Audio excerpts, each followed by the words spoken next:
السلام علیکم ورحمۃ اللہ وبرکاتہ۔ الحمدللہ الحمدللہ رب العالمین، والصلاة والسلام علی سید المرسلین وعلی آلہ وعلی اصحابہ اجمعین، اما بعد۔ میرے بھائیوں، دوستوں، بزرگوں،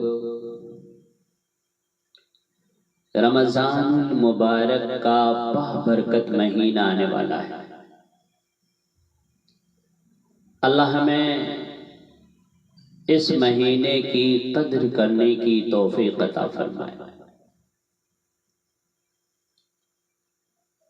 رمضان کا مطلب ہے جل جانا۔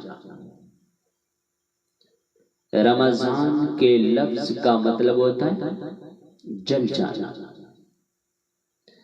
اس میں جل جانے کا مطلب کیوں ہے؟ کہ رمضان میں اللہ سارے گناہوں سے اپنے بندوں کو پاک کر دیتا ہے اور ان کے گناہوں کو جلا دیتا ہے، جس سے وہ پاک ہو کر باہر آ جاتا ہے۔ جیسے سونا آگ میں جل کر خالص ہو کر باہر آتا ہے، ایسی ہی روزہ رکھنے والا بھوک کی آگ میں جل کر خالص ہو کر باہر آتا ہے۔ تو جیسے میرے نبی نے روزے کی اہمیت بتائی نا، کسی بھی چیز کی نہیں بتائی۔ جس طریقے سے آپ نے روزے کو پیش کیا نا، کسی عمل کو پیش نہیں کیا۔ آپ ممبر پر کھڑے ہوئے، فرمایا ماذا یستقبلکم وماذا تستقبلون، وہ کون آ رہا ہے، تم کس کے سامنے کھڑے ہو؟ تو سارے گھبرا گئے۔ پھر آپ نے فرمایا ماذا یستقبلکم وماذا تستقبلون، وہ کون آ رہا ہے، تم کس کے سامنے کھڑے ہو؟ سارے حیران پریشان۔ پھر آپ نے فرمایا ماذا یستقبلکم وماذا تستقبلون، وہ کون آ رہا ہے، تم کس کے سامنے کھڑے ہو؟ حضرت عمر کھڑے ہو، یا رسول اللہ کوئی نظر تو آ نہیں رہا، اوحی النظر، کیا وحی آ رہی؟ آپ نے فرمایا نہیں۔ پھر پوچھا یا رسول اللہ اعدن ہوتا، کوئی دشمن نظر آ رہا؟ آپ نے فرمایا نہیں۔ تو پھر یا رسول اللہ کون آ رہا ہے؟ تو آپ نے فرمایا کہ رمضان آ رہا ہے، رمضان آ رہا ہے۔ تو میرے بھائیو، خوش نصیب ہیں وہ جن کی زندگی میں یہ دوبارہ رمضان المبارک کا مہینہ آنے والا ہے۔ بہت خوش نصیب ہیں وہ۔ لیکن بڑے افسوس کے ساتھ یہ کہنا پڑ رہا ہے کہ یہ بابرکت مہینہ آنے والا ہے، جس مہینے میں سارے لوگوں کی مغفرت ہو جاتی ہے سوائے چار کے۔ اللہ سب کو معاف کر دیتا ہے، لیکن چار آدمیوں کی بخشش نہیں ہوتی۔ ماں باپ کا نافرمان،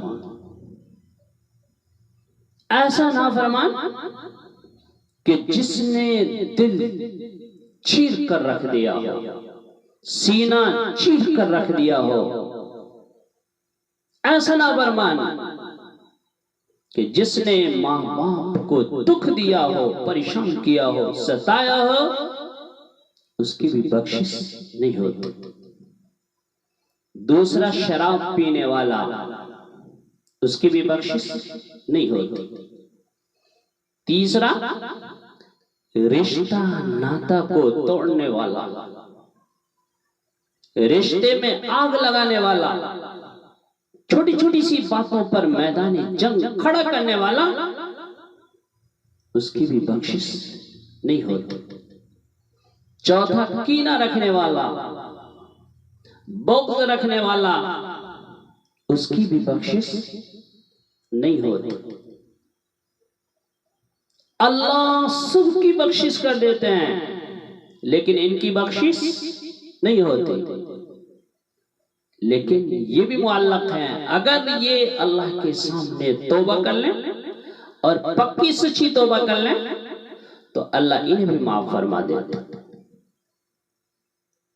تو میرے بھائیو، یہ رمضان المبارک کا بابرکت مہینہ آنے والا ہے۔ اس مہینے کا ایک ایک پل، ایک ایک سیکنڈ ہمارے لیے بہت قیمتی ہے۔ میں نبی نے فرمایا ای الاسلام افضل، سب سے اعلیٰ درجے کا مسلمان کون ہے؟ جو پوری رات مصلی بیٹھا ہے، مسجد سے نہ نکلے، پوری رات نفلیں پڑھتا رہے، دن میں روزہ رکھتا رہے؟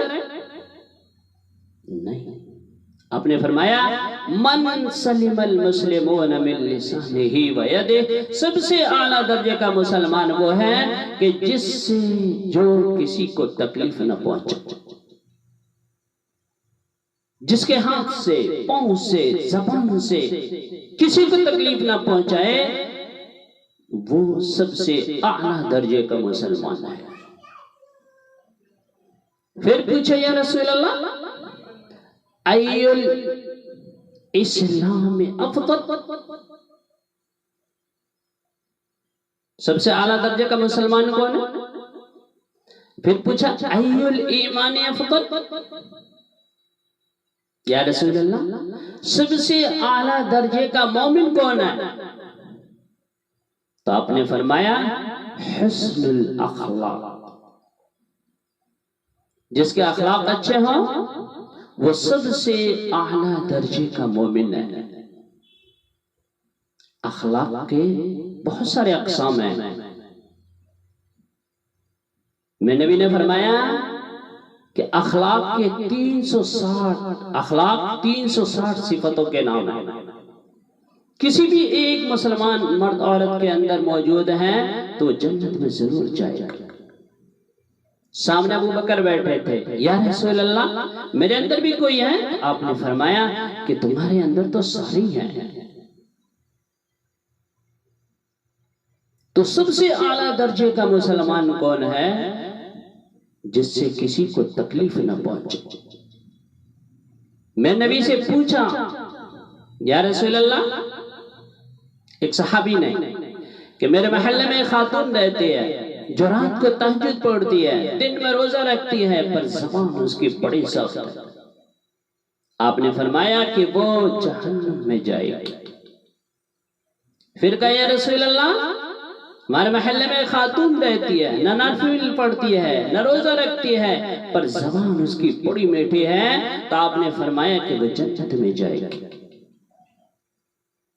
تو میرے بھائیو، سب سے خوبصورت مسلمان وہ ہے جس سے کسی کو تکلیف نہ پہنچے۔ تو ہر آدمی یہ کوشش کرے کہ ہم سے کسی کو تکلیف نہ پہنچے، کسی بھی حال میں ہو۔ تو یہ رمضان مبارک کا بابرکت مہینہ آنے والا ہے، اس مہینے کی ہم قدر کریں، تراویح پڑھیں، روزہ رکھیں، جھوٹ سے پرہیز کریں۔ جھوٹ، مسلمان اور جھوٹ، ہائے ہائے ہائے۔ میں نبی نے فرمایا کہ میرا امتی ہر عمل کر سکتا ہے لیکن جھوٹ نہیں بول سکتا، دھوکہ نہیں دے سکتا۔ تو اس لیے میرے بھائیو ان گناہوں سے توبہ کریں۔ رمضان المبارک کا مہینہ آ رہا ہے، اس کی قدر کرنے کی اللہ ہمیں توفیق عطا فرمائے۔ آمین و آخر دعوانا ان الحمدللہ رب العالمین۔